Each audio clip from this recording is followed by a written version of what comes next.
Hi friends, ఈరోజు వీడియోలో చాలా సింపుల్ వెజ్ థాలీ చేశాను. కానీ చాలా పాతకాలం వంటలు. కోనసీమలో చాలా పాపులర్.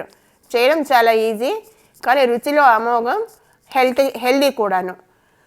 అవి ఏంటంటే అరటి దొట్టుతోటి పెసరపప్పు కూర, కందిపప్పు పచ్చడి, ఉల్లిపాయ ఆవు పులుసు. ఇవన్నీ కూడా చాలా మంచి కాంబినేషన్. పక్కన బంగాళదుంప వేపుడు కూడా ఉంది. కానీ బంగాళదుంప వేపుడు సింపులే కదా అని వీడియో తీయలేదు.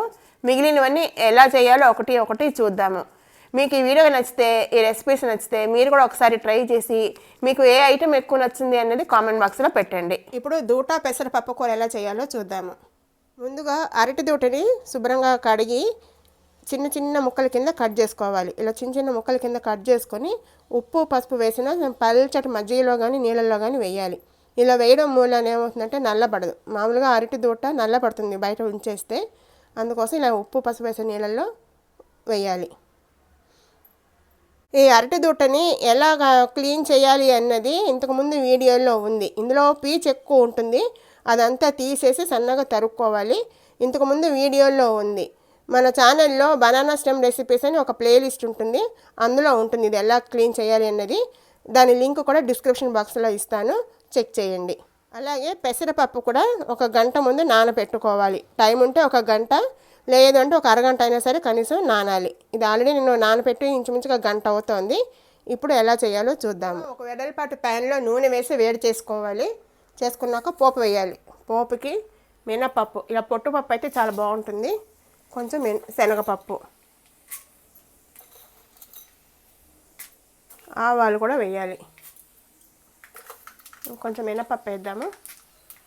పప్పు కొంచెం వేగాలి.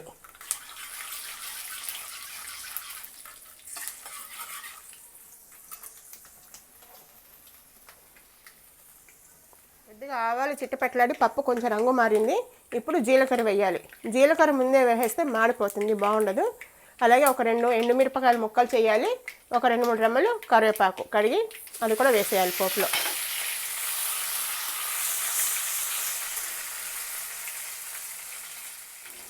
పప్పు కూర అంటే ఇంగువ కదా, ఇంగువ కూడా పోపులో వేయాలి. పోపు వేగింది. పోపు వేగిన తర్వాత మనం తరిగి ఉంచుకున్న ఈ దూట ముక్కల్ని వేసేయాలి. నీళ్ళు లోడ్ చేసి ఉట్టు ముక్కలు మాత్రం వేయాలి.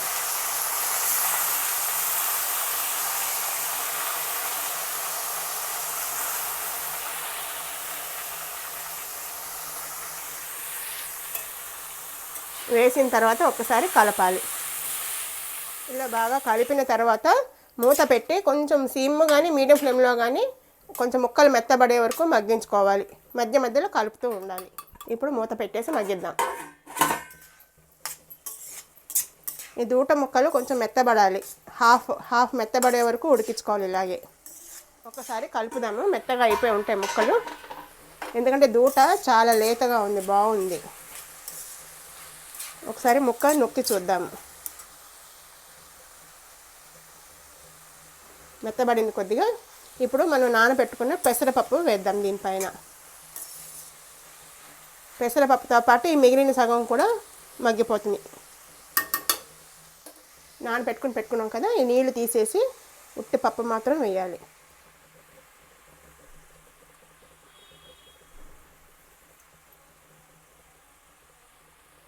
ఇలా కొద్దిగా స్ప్రెడ్ చేసి మళ్ళీ మూత పెట్టేసి మగ్గించుకోవాలి. మళ్ళీ మధ్య మధ్యలో కలుపుదాం. ఇప్పుడు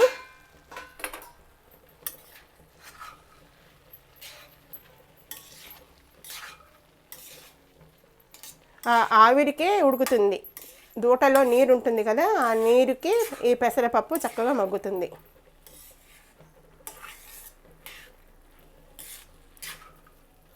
మళ్ళీ మూత పెట్టేసి మగ్గించుకుందాం.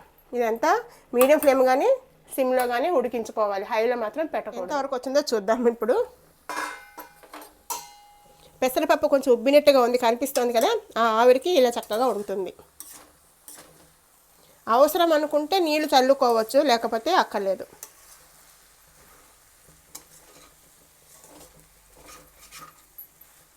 కొంచెం మధ్య మధ్యలో కలుపుతూ ఉండాలి, ఎందుకంటే కింద అంటుకుంటుంది. మన నీళ్లు చల్లలేదు కదా, అందుకని జాగ్రత్తగా కలుపుకుంటూ ఉండాలి.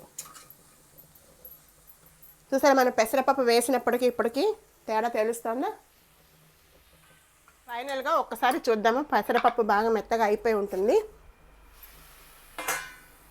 చూడండి ఎంత బాగుందో, ఉబ్బి ఎంత బాగుంది కదా పెసరపప్పు. ఇగో తెలుస్తోందా? ఇలా ఉండాలి.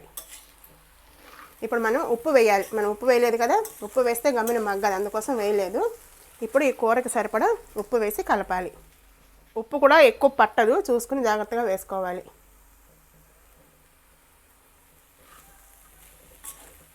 ఇది కమ్మగా ఉంటేనే బాగుంటుంది. ఇప్పుడు ఒక మిక్సీ జార్లో ఫ్రెష్ కొబ్బరి ఒక చిప్ప, 2 పచ్చిమిరపకాయలు, కొంచెం జీలకర్ర వేసి గ్రైండ్ చేసుకోవాలి. కలిపిన తర్వాత ఇంకా మగ్గిపోయింది అనుకున్నాక మనం తురుముకున్న ఈ గ్రైండ్ చేసి పెట్టుకున్నాం కదా కొబ్బరి పచ్చిమిరపకాయల ముద్ద, ఇది కూడా వేసేయాలి. ఇది ఎంత కావాలంటే అంత వేసుకోవాలి. చూసుకుని కూడా వేసుకోవచ్చు కావాలంటే. కొబ్బరి వేసి బాగా కలపాలి ఒకసారి.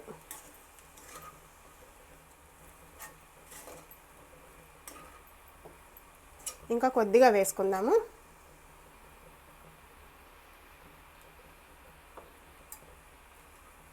ఒక 2 నిమిషాలు కొబ్బరి వేసాక ఉంచాలి, ఎందుకంటే మనం పచ్చిమిరపకాయలు వేసాం కదా, దాని పచ్చి వాసన పోవాలి కదా, అందుకని ఒక 2 నిమిషాలు ఉంచుదాము. ఒక 2-3 నిమిషాలు అయ్యాక ఒక్కసారి కలిపి స్టవ్ కట్టేద్దాం. స్టవ్ కట్టేసి సర్వింగ్ బౌల్కి తీసేసుకుంటే కర్రీ రెడీ. చాలా కమ్మగా ఉంటుంది. ఇప్పుడు ఉల్లిపాయ ఆవ పులుసు ఎలా చేయాలో చూద్దాము. ముందుగా చిన్న చిన్న ఉల్లిపాయలు తీసుకొని ఇలా పొట్టు తీసి ఈ ముచ్చుకలు కూడా కట్ చేసుకుని రెడీ పెట్టుకోవాలి. అలాగే 2-3 టమాటాలు, ఒక 5-6 పచ్చిమిరపకాయలు చీల్చి పెట్టుకోవాలి. టమాటాని పెద్ద ముక్కల కింద తరిగి పెట్టుకోవాలి. ముల్లంకాడ ఉంటే కూడా వేసుకోవచ్చు. ఇందులో పచ్చిమిరపకాయల కారం ఘాటుగా ఉంటే బాగుంటుంది. కొంచెం కారం తినగలిగే వాళ్ళు ఉంటే కొంచెం ఎక్కువ వేసుకోవాలి. ఇప్పుడు అడుగు మందంగా ఉండే గిన్నె కానీ కడాయి కానీ తీసుకొని నూనె వేసి వేడి చేయాలి. నూనె వేడెక్కింది, ఇందులో కొన్ని మెంతులు వేయాలి. ఇలాంటి ఆవు పులుసుల్లో మెంతులు ఎక్కువ ఉంటే బాగుంటుంది. అలాగే కొన్ని ఆవాలు కొద్దిగా చిటపట్లాట మొదలు పెట్టిన తర్వాత ఒక 2 ఎండుమిరపకాయలు తుంచి వేయాలి. అలాగే కొంచెం ఇంగువ వేసి వేయించాలి. ఇందులో మెంతులు ఎక్కువ ఉంటే బాగుంటుంది. మెంతులు వేగాయి, ఆవాలు కూడా చిట్టపట్లాడుతున్నాయి. ఇప్పుడు మనం రెడీ పెట్టుకున్న ఉల్లిపాయలు ఇందులో వేసేయాలి.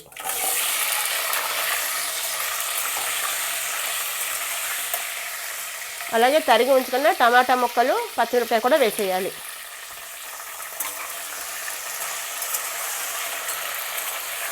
వేసి మూత పెట్టి ఒక 2 నిమిషాలు మగ్గించుకోవాలి.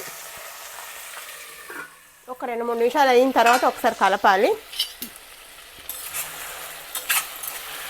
కలిపి ఇందులో కొద్దిగా పసుపు వేయాలి.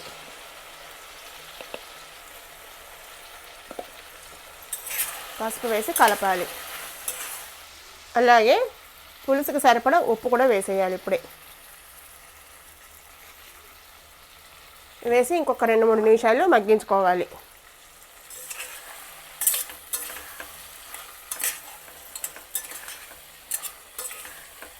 ఇప్పుడు మూత పెట్టి మగ్గించుకున్నాము. ఒక్కసారి మూత తీసి కలుపుదాము. కలిపిన తర్వాత కొంచెం వేగినట్టుగా అయింది కదా, కలర్ మారింది. ఇప్పుడు పులుసుకి సరిపడా నీళ్లు పోసి ఉడికించుకోవాలి. ఉల్లిపాయలు కొంచెం మెత్తబడే వరకు ఉడికించుకోవాలి మూత పెట్టి. ఒక 5 నిమిషాలు ఉడికిన తర్వాత మూత తీసి ఒకసారి కలపాలి. కలిపిన తర్వాత చింతపండు పులుసు వేయాలి. చిక్కటి పులుసు వేయాలి. చింతపండు మనకి ఎంత కావాలో పులుపుని బట్టి నానబెట్టుకుని చింతపండు పులుపు వేయాలి. నా దగ్గర అయితే చింతపండు పేస్ట్ ఉంటుంది. నేను ఒక వారం 10 రోజులకి సరిపడా చింతపండు ఉడికించి పేస్ట్ చేసి మళ్ళీ దాన్ని నూనెలో కొద్దిగా ఉడికిస్తాను దగ్గరికి. అది ఉంటుంది కాబట్టి ఇది వేస్తున్నాను. ఇది మన పులుపుని బట్టి వేసుకోవాలి. వేసి ఒకసారి కలపాలి. ఉల్లిపాయ కొంచెం ఉడికింది అనుకున్నాక చింతపండు వేయాలి. మళ్ళీ ఒక 5 మినిట్స్ ఉడికించుకుందాము. చింతపండు వేసాక ఉడుకుతోంది. ఈ ఉడుకుతున్నప్పుడు కొంచెం బెల్లం వేయాలి. కొద్దిగా బెల్లం వేస్తే బాగుంటుంది. వేసి పూర్తిగా ఉల్లిపాయ ముక్క మెత్తబడే వరకు ఉడికించుకోవాలి.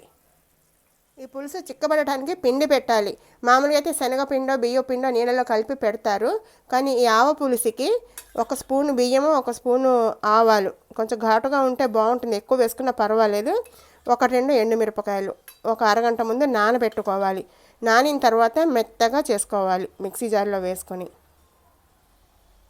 దీనికి పిండి కూడా పెట్టుకోవచ్చు, కానీ ఇలా చేస్తే మంచి టేస్ట్ వస్తుంది. ఉడికిందేమో ఒకసారి చూద్దాము. టమాటా అయితే ఉడికిపోయింది. ఉల్లిపాయను ఒక్కసారి నొక్కి చూద్దాము.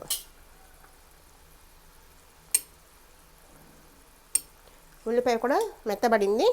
ఇందులో ఇప్పుడు కొంచెం కరివేపాకు వేయాలి. కరివేపాకు పోపులో కన్నా ఇలా వేస్తేనే మంచి ఫ్లేవర్ వచ్చి బాగుంటుంది.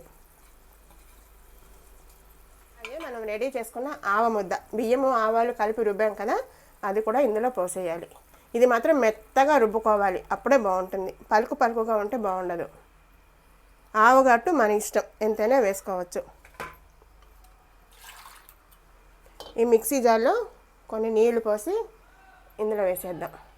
ఎందుకంటే ఇది ఉడికిన తర్వాత బియ్యం వేసాం కదా, ఉడికాక ఇంకా చిక్కబడుతుంది.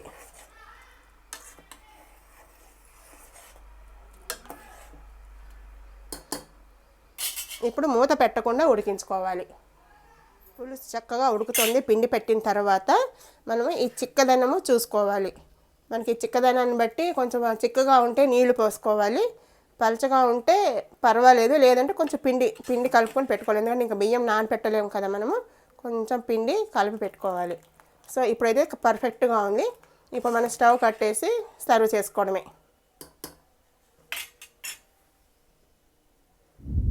ఇప్పుడు కోనసీమ స్పెషల్ కందిపప్పు పచ్చడి ఎలా చేయాలో చూద్దాము. ముందుగా పచ్చడికి కావాల్సినంత కందిపప్పు తీసుకుని ఒక మూకుడులో దోరగా వేయించుకోవాలి. కొంచెం దోరగా వేగిన తర్వాత కారానికి సరిపడా ఎండుమిరపకాయలు కూడా వేసి వేయించాలి. కానీ కందిపప్పు వేయిస్తున్నప్పుడు కంటిన్యూస్గా కలుపుతూనే ఉండాలి, మాడకుండా. మాడితే టేస్ట్ మారిపోతుంది. ఇలా వేయించుకున్న కందిపప్పుని మనకి పచ్చడికి సరిపడినంత తీసుకొని ఒక మిక్సీ జార్లో వేసుకోవాలి. అలాగే ఎండుమిరపకాయలు కూడా వేసేసుకోవాలి.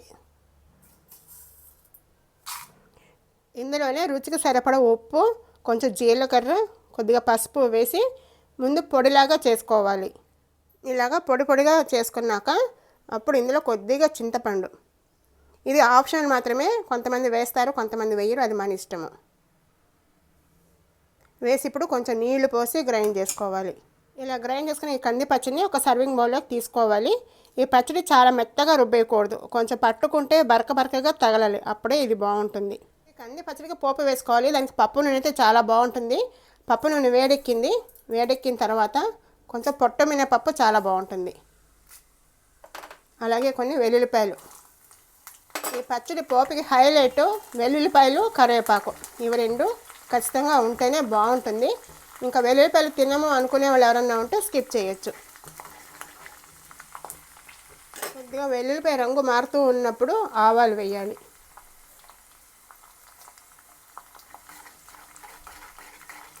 వెల్లుల్లిపాయలు ఎర్రగా అయ్యాయి కదా, ఇప్పుడు కరివేపాకును ఒక ఎండుమిరపకాయ వేయాలి. వేసి స్టవ్ కట్టేస్తే ఆ వేడికి మగ్గిపోతుంది. ఒక 2 నిమిషాలకి ఈ పోపు తీసుకెళ్ళి పచ్చడిలో కలపాలి. పచ్చడి ఇలా ఒక బౌల్లోకి తీసుకున్నాక మనం వేయించుకున్నాం కదా పోపు, ఇందులో వేసి కలిపేయాలి.